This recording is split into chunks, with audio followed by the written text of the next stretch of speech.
Derek Miles had never been a dreamer. At 17, he was the kind of kid who got through school by staying just under the radar. Not a troublemaker, but not a standout either. He lived in a small town where the streets stayed quiet after 8 p.m., where people knew your name before they knew your story, and where your last name could define your future. The Miles name, in Derek's case, wasn't exactly one of pride. His father had left when he was 8, and his mother, once a bright spirit, had spent the better part of the last decade juggling shifts at the local diner and falling asleep on the couch with unopened bills by her side. Derek's older brother had dropped out of high school and disappeared into a haze of couch surfing and dead-end jobs. College wasn't a word tossed around their house, it was more like a distant rumor, the kind that sounded made up.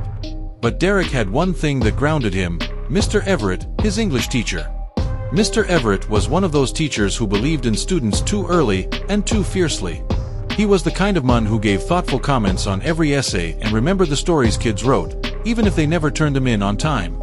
For reasons Derek couldn't understand, Mr. Everett always looked at him like he expected something more. "Words are power," Mr. Everett said one afternoon after class. "And you've got a quiet way with them. Don't waste that." Derek shrugged. "Doesn't matter. I'm not going to college." Mr. Everett just nodded like he'd heard that 100 times and didn't believe it once. Then came senior year. While other kids obsessed over SAT scores and acceptance letters, Derek kept his head down.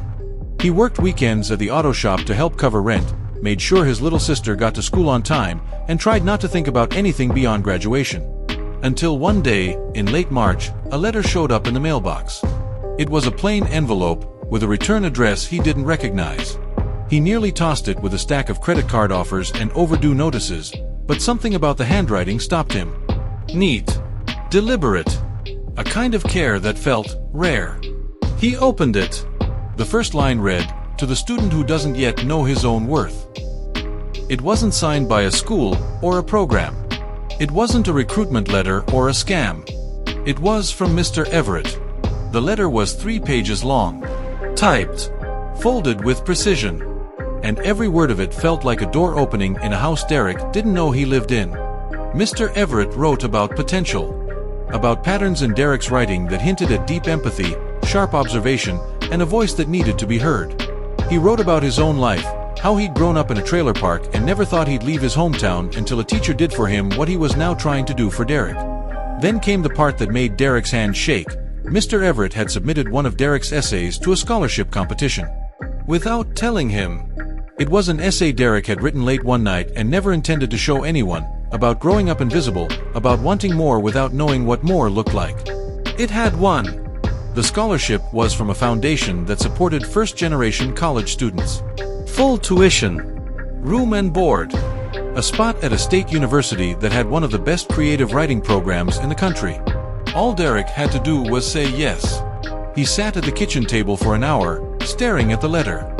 His mom came in from her shift, dropped her purse, and gave him a tired smile. "Everything okay?" Derek nodded. "Yeah. I think my life just changed." The weeks that followed felt like living someone else's life. There were forms to fill out, phone calls to make, emails to answer. For the first time, people started talking to him differently. With respect. At graduation, Mr. Everett handed him a small envelope and shook his hand. Inside was a single line on a sticky note. "This is just the prologue." Derek went on to college. It wasn't easy. He had to work twice as hard to catch up, to believe that he belonged, but he found his voice, just like Mr. Everett said he would. He started writing pieces that people wanted to publish. Stories about boys who grew up with one foot in the shadows. Stories about quiet strength, about what it means to hope. Years later, he stood on a stage, holding a copy of his first book. In the acknowledgments, the first name he wrote was Mr. Everett's. Because sometimes, all it takes is one letter. And someone who believes in you before you believe in yourself.